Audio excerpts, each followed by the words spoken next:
The Jarman I remember was a kind of paradigm of courage.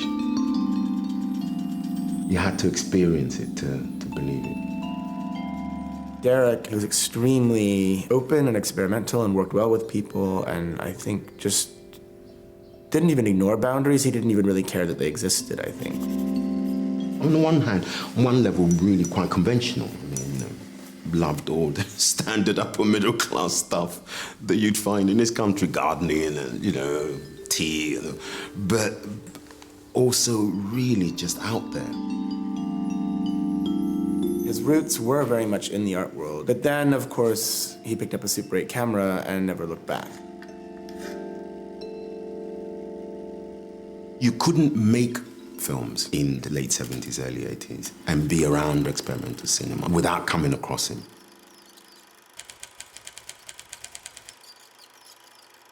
It was really artists who were the first people to think about immersive projection, like video environments, things that took the moving image off of the single screen in the cinema and just said, this is actually, you know, an immersive experience beyond just what happens on the screen. The text is coming closer and closer. And then, of course, the major institutions like Tate have large collections of this kind of work. So it's changed a lot. It's far more central to the conversation.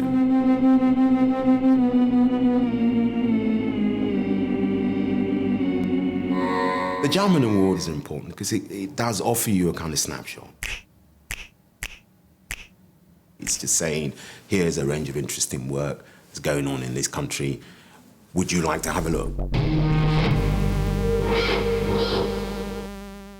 When the moving image was invented, there were 10 million ways to make a film, and that was standardized very quickly, within a decade, into a very specific form of filmmaking. But since that time, and throughout the entire history of cinema, artists have always been breaking it down and trying out different recipes. Carry the lad that's born to be king over the sea to sky. I come from a background in drawing and painting, although I now largely work in green screen video.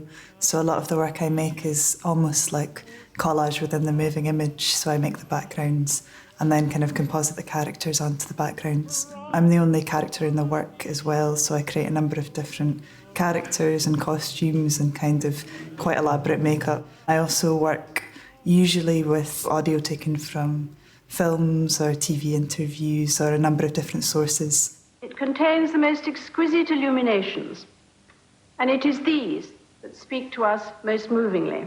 Hi, I'm away on a job. Leave your number and a short message after the tone and, yeah, I'll get back to you. I started off as a 14-year-old, incredibly interested in art cinema. I saw all the major A-list art cinema directors, Pasolini, Tarkovsky, all of them. You know, so I knew that cinema before I ever came across experimental cinema. And some of the key tropes of that cinema are still important to me. I mean, the formal quality of that traditional making images, I understood before I knew what they were about. I was struck by how they were put together. The purely formal, excessive, if you like, qualities of moving image work across a variety of divisions in cinema were always something that appealed to me. And it was one of the reasons I got involved in trying to make stuff in the first place.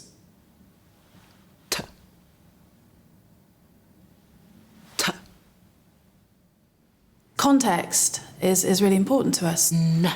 Whether it is the cinema as a context, a white cube as a context, a screen in Canary Wharf tube station.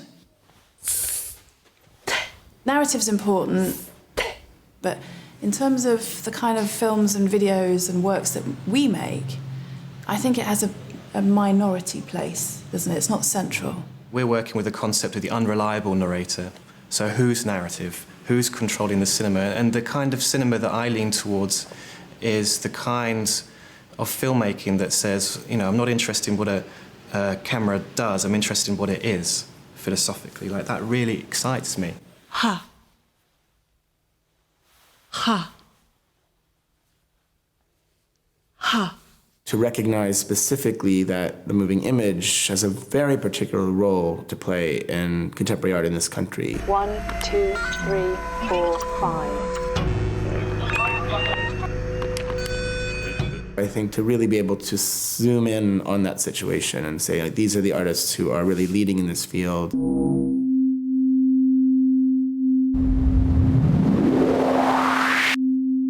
And really making it an exciting city for film and video work. I think this award is essential.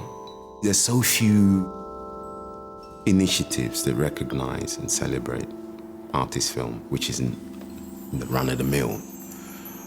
Because the Jarman Award stands for that, this protean, productive space in which different kinds of people come together to say, we want to find another way of doing things.